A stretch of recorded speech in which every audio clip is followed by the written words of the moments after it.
ever. And I mean, I remember, like I said, I was 4 years old, and it was just at that point, I was like, I want to do something like this. And I would walk around, and I used to be shy, and nobody ever thinks that's true. But I used to be extremely shy. But I knew that at some point, do you guys remember Donovan Bailey? Yeah. Young kids, when he ran through the race, and the expression, the passion in his eyes, and he saw the 5 eyes and he was crying. I was sitting there crying with him. And it was a moment like that where I stood there and I was like, this is it, that's what I want to do. And I would walk around school and, you know, not necessarily like being all like that, but I'd walk around school and be like, people would be like, what do you want to be when you grow up? I'd be like, an Olympian. And there was no professional sport, there was no women's soccer, but I'd walk around and be like, yeah, that's what it's going to be. And I remember I went in and trained and thought this was my life, you know, this is going to happen, this is what I want. I told you. And some of you guys have heard, I tried it for my first BC team. Yes, went in to tryouts, thought I was good, I worked hard like all my friends, and I got cut. The coach told me, you know what, you're just not what we're looking for. And I remember being in the car on the ride home, like sitting in the back seat, you know, mom's like, it's okay, baby, you're okay. You know, and I was like, you know, all my friends had made the team, every single one of them. And here I am, the one who walked around saying, I'm going to be an Olympian one day, and I'm going to be a professional soccer player. I was the only one. My dad was like, well, what are you going to do about it? I was like, Dad, come on, I just got cut. Cry with me, like, come on. So what are you going to do about it? And being cut was the best thing that ever happened to me. Because the next year I did 15 minutes more every single day. I either went to practice 15 minutes earlier or I stayed 15 minutes later. And I got this confidence, because the thing is, confidence, people can always tell you you're good. But when you start doing the work yourself, you start to believe that you're good. You start to walk the walk. The next year the coach was there with his big belly. Pat, and he was like, oh, it's good to see you back. And I was like, oh yeah. I'm actually not trying out for your team. I'm actually trying to be older. And he's like, what? Because the thing, I tried with older, I tried with the boys. I was like, yeah, you know what? I'm just going to go over here. And not only did I make that team as a starter, but a couple months later I got called into the full team. And here I am, this really young girl, being like, this is awesome. Here I go to my full national team camp. This is awesome. They're on my wall. I have posters of these girls on my wall. And I'm like, I'm sitting in camp and I'm like, they're talking about mortgages and buying homes. And I'm like, who am I taking to prom? I was like, okay, well, this is what it's like. And I remember going to my first big game. We played USA. Don't we love them? And it was, I played a cap before, and it was like my first senior cap. And again, here I am. And the night before the game, the coach called me, and he's like, so we're thinking of playing tomorrow. I was like, yeah, that's awesome, you know? Like, I'm like, this is awesome, sure. And he's like, okay. So I go and I call Mom, and this was in Portland. So I'm like, hey, Mom. And this is back when the cell phones were like, hey Mom, I'm gonna play tomorrow. And she screams, like, my mom's this loud Jamaican woman, guys, and it's 80,000 people all know where my mom is, okay? She's like, ah! And I was like, okay, Mom, yeah. And she's like, how many tickets do you get? I was like, I don't know, I'll go find out. So I was over to the manager, I'm like, hey, just wondering how many tickets I get. And he's like, 4. I was like, okay, cool. Go back, open the cell phone, and I'm like, hey Mom, how many tickets do you need? 200. Well, Mom, I got 4, so I get you in. But of course, Mom organized the bus ride, nobody came down. And again, I'm leaving from playing in front of like 30 people. And here it is, 25,000 people sold out. And it's just on a video, hey, oh Canada. I'm like, oh Canada, you know, I'm just loving the moment. And I'm sitting there thinking to myself, wow. To the left of me, Charmaine Hooper, on my wall. To the right of me, Andrea Neal, on my wall. Over there, Mia Hamm, on my wall. Christine Lilly, on my wall. And I'm like, and I remember she turns to me and she's like, our captain, she's like, are you ready for this? And I was like, oh man, I was born for this. And I remember, we went on, and of course we lost to American.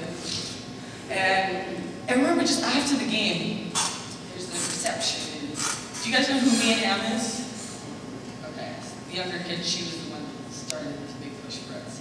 So I remember having like, you know, my salad, and we eat healthy, these things. And she walked up to me and she's like, "Hey, LeBlanc." And inside I was like, "Oh my God, he's talking to me!" I'm like, act cool, act cool. I was like, "Hey, what's up?" And she's like, "You got a bright future, kid." And I remember like inside being like, oh my God, she's just talking to me. She said, "I'm good, yeah, I'm good. And just freaking out, but trying to act cool. Years later, when I actually hung out with her, we became friends. She was like, "You were anything but cool." But anyway, so I went through, and it was an incredible thing. And I went through, and we talked about university. Went to university in the States, and I've talked to the parents. It's like things like this. Like you guys are in a school where you've invested in yourself, right? You've invested in your future. And I did that going through, and it was a little different back then. I invested in extra training. And I remember when the coaches came in and they came in to recruit, they were like, "So we'd like to offer you a full ride." And I was like, "Okay, sure, what's that mean?" And there's like, they had that back, and they had these fake checks, and they had $200,000 on them. I was like, "Yeah, I'll take that." And my parents were like, "Yes, you'll take that." Right? But it was the investment into the future. It was the hard work. And I keep going back to that, even in the field that day. I remember thinking, wow, 15 minutes. It's pretty incredible. Because it's not that long. It's not that long at all. I mean, I'm probably going to talk here for, I don't know how long I'm going to talk for, but it's not that long. And it's an investment into your future. And I'll fast forward a little bit. I went in, and this is my second Olympics. And I've been to 4 World Cups, so I'm older than 18. And it's been incredible. And in 2008, it was my first Olympics, and I lived the dream. I took pictures with everyone. I was like, "Oh my God, there's Bolt!" "Oh my God," like everyone. I sat down with the Williams sisters from tennis. They were having lunch together, and of course, me being shy, I was like, put my table down. I was like, "Hey guys," I lived the experience that I thought it would be like. You get to meet all these athletes, and we finished 8th. And I remember the poor kids of this Olympic Games, they didn't have much of a choice. Because remember, who watched the World Cup last year? Yeah? Yeah. Awesome, right? We sacrificed everything. We moved to Rome, we didn't sign a professional contract. We're like, we're giving everything to this because this is our dream. We're going to bring home gold to Canada. Dead last. Dead last. And we sat there feeling so defeated. How could this happen? You'd sacrificed everything. You'd worked the hardest you've ever worked before. You've gotten the whole country behind you. You're like, yeah, this is what it's about. Dead last. I remember coming back home. I didn't even want to come back home. And we had this live national interview. It's like, this can't be that bad. I can handle anything. First question. "So, how's it feel to let the country down?"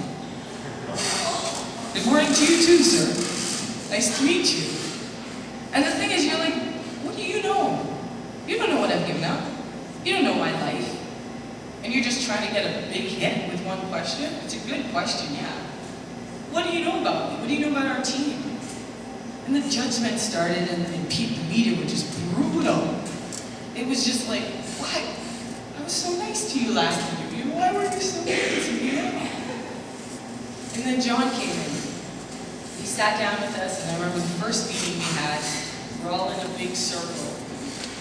And he sat down, very casual. He's like, "What do you guys want to do?" "We want to play soccer." He was like, "Yeah, but what drives you? What is this about to you? Everybody wants to play soccer. Everybody loves it. What's different?"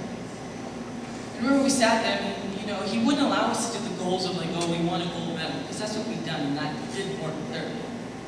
He's like, "You need to find something bigger." And our goal turned into, we want to see the flag rise.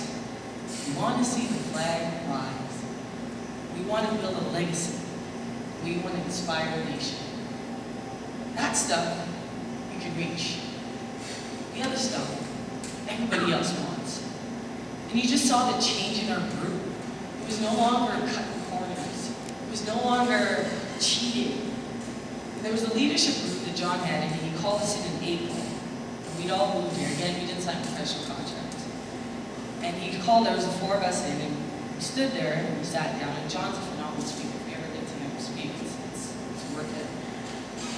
said, you know what, guys, I envision you guys standing on that podium and about to step down, but it's not happening. We're like, wow, thanks, coach. You really got us this time. And he said, you know, the thing is that you have these aspirations, but it's not collective. You guys need to become one. And we sat there and met with John once a week for hours, the four of us. It was like, you know, after a double session on a Friday, when you're like, really? You want to meet now? He's like, yeah.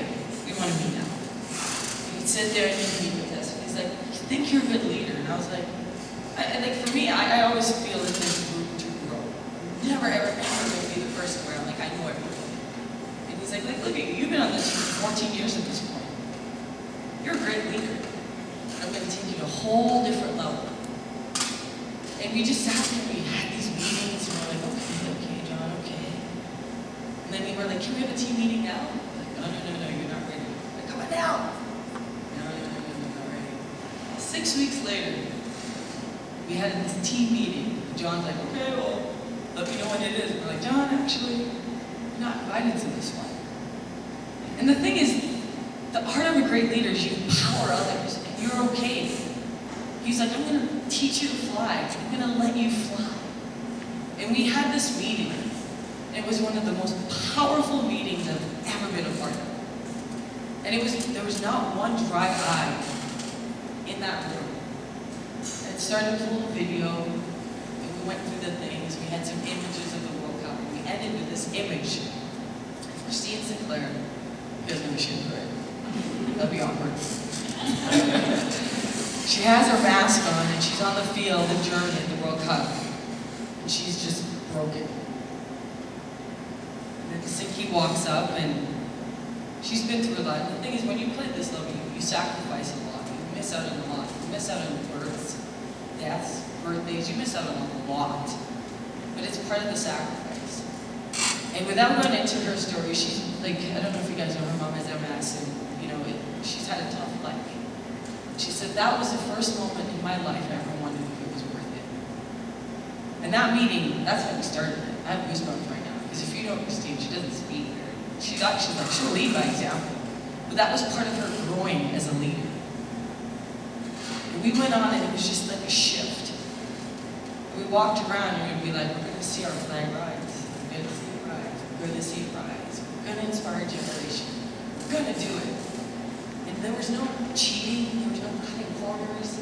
I knew if I cheated, if I didn't take an ice bath, and I'm from the Caribbean, I don't like the ice. Don't like it at all. But if I didn't take an ice bath, I was stopping someone like Christine Sinclair from stepping on that podium. If I didn't do that extra sprint when I was dead, I was stopping Melissa Tancredi from stepping on that podium. It was bigger than myself. But you know what was incredible? Is that in me not doing that, I was stopping you guys from thinking that this was realistic. We took that on because we understood that, you know what? We all had hopes and dreams of medaling one day, but it's different when you actually get to see it and you hold it. And you give it to you and you say, hey, or you give it to you and you say, sign my forehead. But there it is. And if we fast forward to that US game, lovely game where we're sitting there and the game ends. And again, you're like, God, what's your plan? We gave everything. We were better. We did what you asked. We sacrificed. Played hard.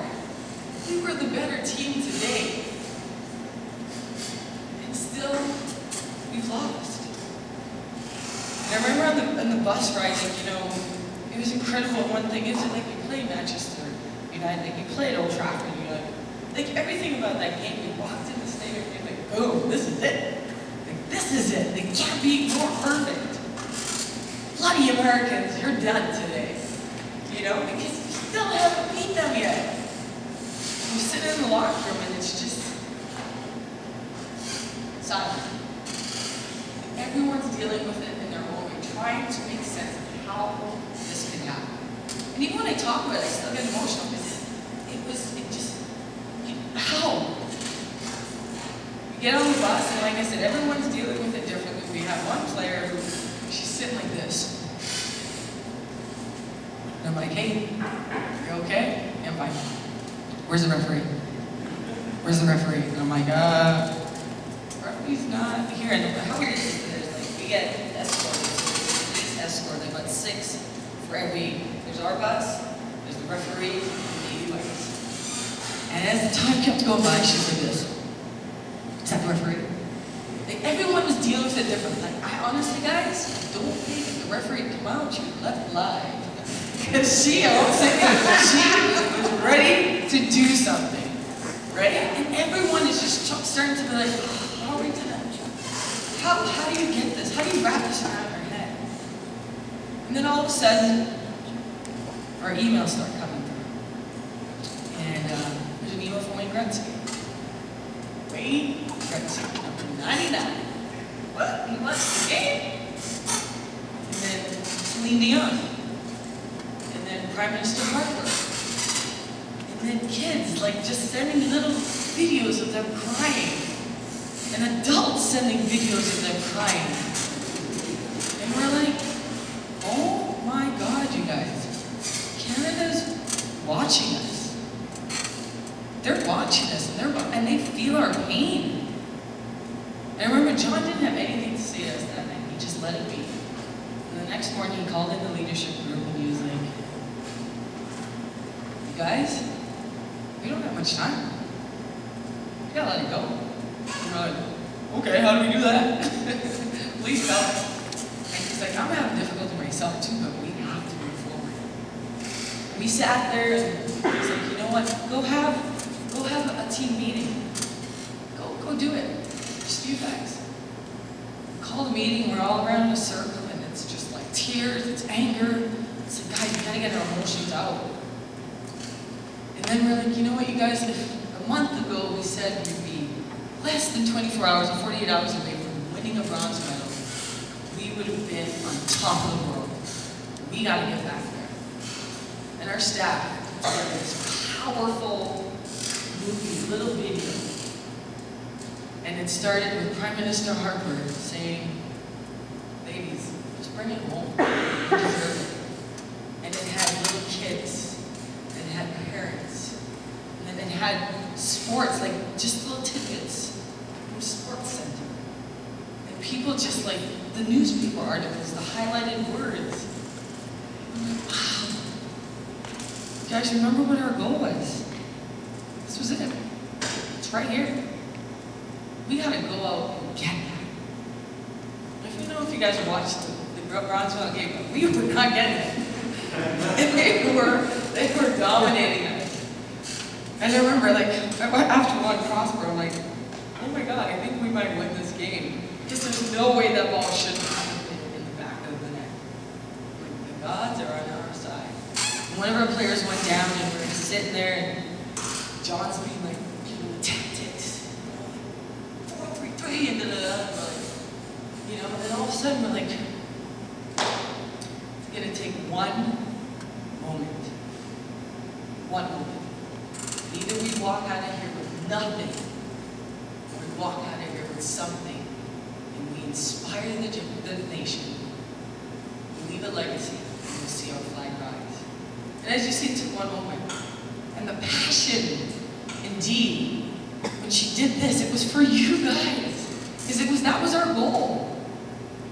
And I remember stepping on the podium and you asked, what's the feeling? And I'm like, it's so hard to explain what that feeling was, because it was like, we were so proud, we were so hurt, there were so many different emotions. It was like, wow, there it is, there's our flag. And I remember crying like a baby, and then the actual flag goes for. Like, there was just so many different things, and here you are in front of 80,000 people. And yeah, I was on this podium being like this. You know, I was like, I'm living my moment, okay? Don't tell me what I'm supposed to do. And again, we had no idea how big it was until we landed here in Vancouver. Going to get off the plane, you know, we left the Olympic Village at like 2 a.m. Got here, it was whatever time it was closer to noon. We walk off the plane, there's 4 of us, and the flight attendant says, excuse me, soccer? I'm like, yeah. And the thing is, like, again, there's other Olympic medalists on the plane, and they have their silvers, and they have higher. But she said, I'm just, it's soccer? Oh, you guys go ahead. I'm like, oh, that's good. And she's like, come here. She's like, you guys might want to freshen up. And I was like, good morning to you too. And she's like, well, it's almost noon and people have been here since 7 a.m. just to see you guys. I'm like, what? Really? I'm like, okay, well, we'll go freshen up. We go in and, all of a sudden, there's no makeup, just trying to make my hair was like, I'm like, okay, come on. And then you start to hear the national anthem. Oh, Canada. And we're like, that's not a couple people. It's thousands of people. And I have this thing called KKCam, which I'm sure the younger girls have seen, where I film little different things, and sometimes I'm serious, I pull pranks and coaches and whatnot. I was like, oh, this would be a good KKCam. So we have it, walk out, you see this. You walk out, and there's young girls screaming and crying. And again, then there's the parents screaming and crying. And you're like, oh my gosh. And then you see the media. The same media that was so brutal to us just a year ago. There's about 60 of them, and they're just flashing. The most powerful thing is that here's the camera, and here's where they are. They don't even care what they're filming. They were just there to say hi and be proud of us. And we stood there like, oh my God. And granted, okay, my parents were in London. Okay, they were in London, they came back a day early. Who comes sprinting down the path? Ah! So if we talk about embarrassing mothers, guys, my mom does it all. But I just broke down. Because it can't prepare you for this. You dream of the medal, but you never dream of what comes after. You never think, oh, it'll be like this or it'll be like that. But that's how it is. And every single day, like, I've been asked, like, what's the greatest thing that keeps coming back? And I'm like, you know what? Every day something incredible happens. And this is over 2 months out. And it still continues to happen. Like, honestly, it's pretty cool to sign somebody's forehead. I'm not gonna lie. You know? But it's incredible. Like, I went out to New York. My agent had us with a closing company, so there's Tommy Hilfiger, whatever, and Trump Tower. And so, all of a sudden, he's like, oh, he's ready. I'm like, who's ready? He's like, let's go. So we go. Going up, no. And then all of a sudden, walk in. Oh my God, it's Donald Trump, right? Well, you just want me to sit right here, okay? You hung up with Donald Trump. You know what? Donald Trump talked to me about the soccer game.